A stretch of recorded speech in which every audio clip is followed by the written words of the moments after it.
keep working your craft, because when the phone rings, you'll be ready. Yeah, and he was working kind of as a trainer and a mentor to people just trying to get themselves in shape. Mary, he didn't want to be on the show. He resisted it for several months, and he finally said, okay, I'll get back in there. And now look at him. He's going to be the Contender champion. Yeah, season 5. Absolutely, and now he's going to be known. He's going to get fights. And the fact is, because of some of the things that you said, that he is a smaller guy, people aren't going to pay a lot of attention to him. He's going to get fights that other guys wouldn't get. All right, so let's look back on it. And I'll tell you, this fight was, you could watch one round and think it was all 10. Don't believe he lost a round at all. From the outset, you saw the fight that Brandon Adams wanted. Inside, the bullying tactics, just the sharp uppercuts, body shots. He never let Shane Mosley get into the fight. This was his last fight. I talked about the big brother syndrome in the beginning. You saw the big brother facing the little brother, and he never gave Shane Mosley an opportunity to get in this. All right, let's talk. Let's just run you through it real quick. Jermall Charlo, WBC interim champion of 160 pounds, is supposed to be fighting this guy, none other than Brandon Adams, in June or July. Golovkin was first rumored to be fighting this guy, and now it's going to be, it seems it's going to be Jermall Charlo. Golovkin can fight that guy, Camille something. We're going to talk about it later on in another video, or he can fight Hassan Endam or another name. Now, my job is to cover the fights. You will never hear me on this channel bash a fight, except O'Hara Davies versus Jack Catterall. In hindsight, I bash it. So this is not one of those channels where I'm going to be like, oh, Golovkin shouldn't have been fighting that guy, blah, blah, blah, because I understand the politics of the sport, and I understand him signing that brand new deal with the Zone, that they want him to have an easy touch before he go in there to fight Canelo if Canelo beats Danny Jacobs in a rematch. Here he is right here.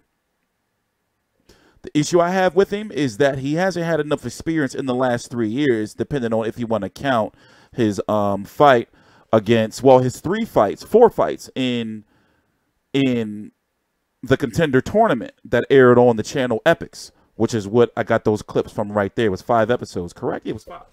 I have all of them on my DVR. So you had him lose to John Thompson back in 2015. That fight is right here. You can watch it on YouTube. On the old ESPN Friday Night Fights. This is back then, 2015. That's his style. You know, he's gonna be like you remember John Thompson from fighting Liam Smith. John Thompson was also in the tournament and one of the favorites to win the tournament. Thompson hit the 1-2 and then followed it up, and now he's on the attack against Brandon Adams. He has been the unexpected story of Boxino, and he scores a thudding knockdown here in round number 2. Remember the Boxino tournament that Willie Monroe won? He really is. They went on to fight Golovkin. John Thompson on the attack against Brandon Adams. Here he comes. It's nice playing with house money, isn't it? When you're a guy that wasn't even supposed to be in this tournament. An alternate the day before the tournament started, now trying to close the show against the powerful Brandon Adams. Adams covering up. Oh, he got him bad. He's in bad shape. He is in bad shape. And you know what I'm wondering is if he's going to have enough punches, you know, is he going to have anything to keep Jermall Charlo off of him like Matvey Korobov did with the straight left hand that, you know, he couldn't stop.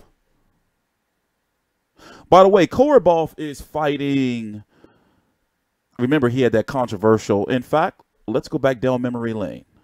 Let's go back down memory lane. I am at the post-fight press conference for Jermall Charlo versus Matvey Korobov and Jermall Charlo versus Tony Harrison. Jermall Charlo is fighting Tony Harrison again. Both of the Charlos are returning in June. That's the rumors.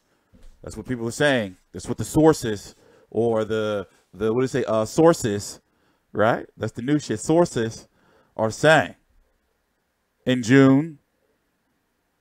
Both of them on 2 different cards. One will be in Houston. The other one will be somewhere else. Maybe they can do Barclays Center. Who knows?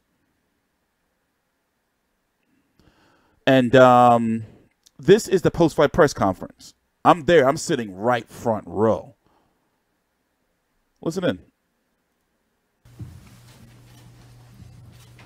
Jermall, you're probably going to be upset, but social media seems you lost the fight.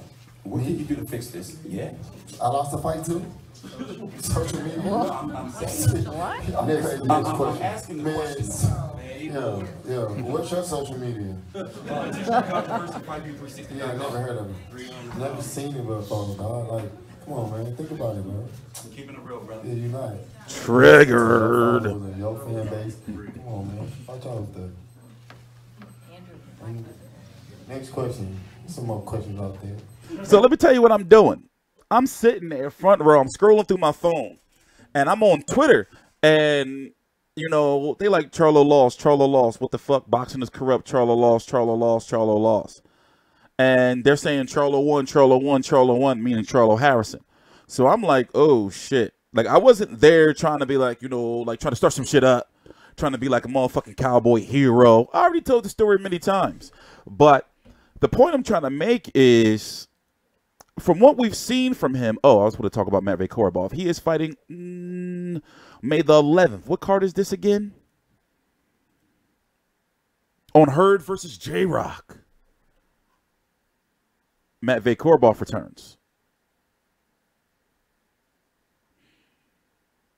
He gave Jermall Charlo some major issues. He lost that fight to me, man. He couldn't stop that left hand. It was a very, very close fight, but hey, you know, whatever. He didn't sweat it. He just moved. He moved on. So that's a key pickup by Al Heyman right there in PBC. Him right here. He's very, very good, despite what happened with him and Andy Lee. Remember what he was knocking Jose Uscat, the guy all over the ring. But going back to Brandon Adams, he fought Ty Brunson from Philly, Avgen Krytov, Eric Walker, and then Shane Mosley Jr. All within the span of about 5 months or so, right? And then before that, 3-year layoff. And also these fights, 3 of them were no more than 5 rounds apiece. You know, the Eric Walker fight, 5 rounds, a majority decision. The Krytov fight, 5 rounds, unanimous decision. And Tyrone Brunson, he stopped him in 4. So the question I'm asking is this. He's got a great story with the whole Contender thing. In fact, let's go listen to his post-fight interview, if it's on here. He's got a great story.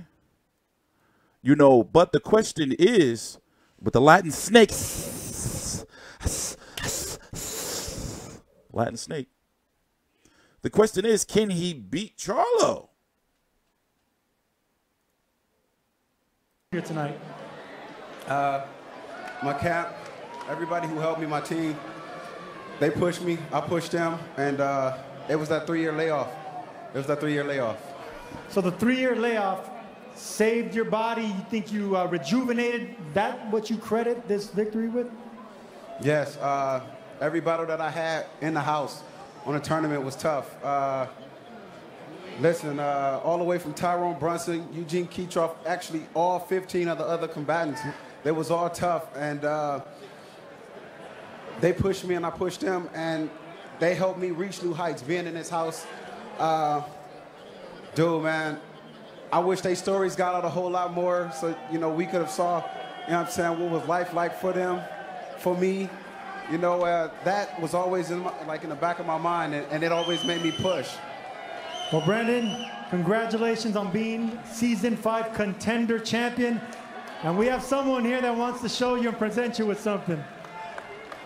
First and foremost, congratulations, Brandon. I see you looking at your family there. I know that's your why, man. It's a great source of motivation. You earned this. You had a 3-year layoff before you got here, and you fought the best out of this 16 fighters that signed up, man. Congratulations. You got a bag tonight, man. You got the belt in a top 10 I forgot how much money ranking, he brother. got. Congratulations, man. I'm so proud of you.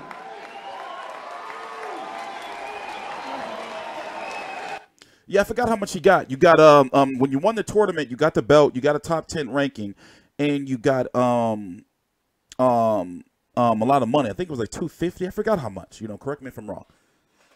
And from my understanding, which I see right here, you got a top 10 ranking by the WBO. But when I went to the WBC website, you know, their rankings are not up to date yet. As you know, or if you don't know, the sanctioning bodies don't update their rankings simultaneously. One may update on the 6th. One may update after like their first major fight of the month, depending, you know. So, but he's not ranked by, as it stands right now, unless he's going to be in the updated rankings by the WBC, which he can be maneuvered in, especially if Al Heyman calls to the WBC, hey, you know, calls in a favor. But when you ask yourself, well, why is he fighting, you know, why is he fighting Brandon Adams? Why not, you know, a Golovkin? Well, Golovkin's over on the zone. Golovkin has his own issues. Another video we're going to talk about, because it's being rumored that he can be fighting this guy, Camille Zermeta. I got to learn how to pronounce his name as time goes on.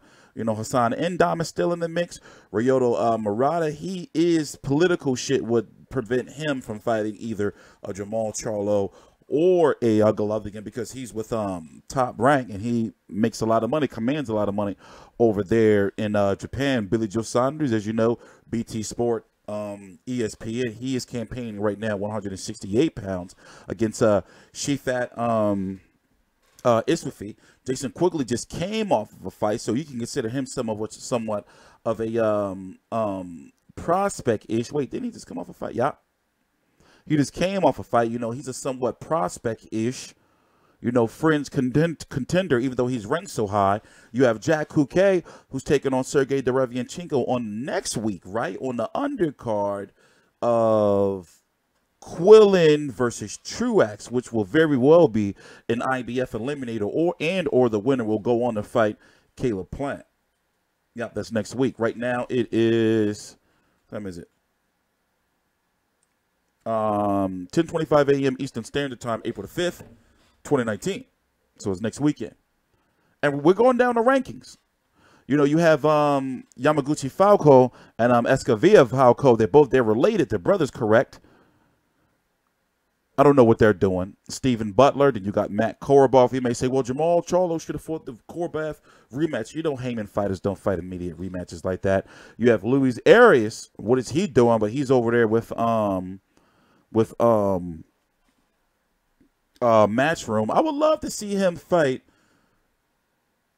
And then you have Gabriel Rosado, who just fought, and Emmanuel Alim, who is fighting Matt Korobov. So those are the rankings right there. And the pickings are not easy for a guy like Charlo to go maneuver through. And in my personal opinion, eventually, see, it's like that. You know, look at the freeze out that's happening to Terrence Crawford at 147 pounds. You know, something's going to have to give over on that side, because, you know, they got to, like, sell the fight. They got to sell the fight. Like, I'm talking about for him to be able to get the Spence fight, or be able to get, you know, 147-pound fighter from Heyman's side to come over to ESPN and not have them try to force him to come over to PBC side. So looking at 160 pounds, Jermall Charlo is in a similar situation, because the zone has a monopoly. They're not, you know, so for him to get a title shot over there, he's going to have to rely on his team, Al Heyman, PBC, Showtime, Fox, to win a purse bid over Canelo when he gets ordered to fight. And the zone are not going to let that happen. I'd be shocked, because remember, Canelo is locked in on the zone with that guaranteed deal. He has to fight over there. So when you look at the situation Jermall Charlo is in, it's going to get even worse for him. They got to pursue that purse bid and take their chances of hoping that they come up with a lot of money to win. And either way, Jermall Charlo wins, because he get a super crazy, you know, payday. Whether they come to a deal, even if it is a purse bid. And he only get, what, the 25, 30%, I forgot the exact split for the WBC. I got to make sure I remember that stuff. That is key information. You know,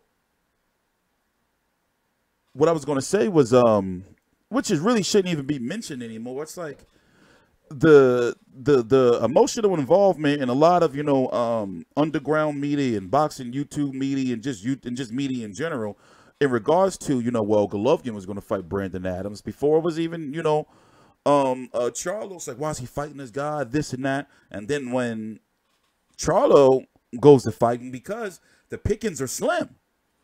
And the story with Brandon Adams is he won a Contender. You can sell that a little bit. You know, I don't think he beats both. I don't think he beats either of them. But now that you got Charlo, it's like, well, you know, Golovkin is over him. Doesn't make any sense to me. But Golovkin should be announcing his next fight soon. And I wonder, what if it is Golovkin versus Brandon Adams? Well, fans are like, aha, ooh, it wasn't Charlo. Look, Golovkin's fighting a bum. Motherfuckers is doing some crazy shit, man. My nose hairs are in an uproar right now. What happens like when you feel like your beard hairs are like curling up and your nose hairs and shit? What's that called? It's like static or some shit. Anyway, TstreeT Controversy. This is TstreeT Controversy Live. Please subscribe.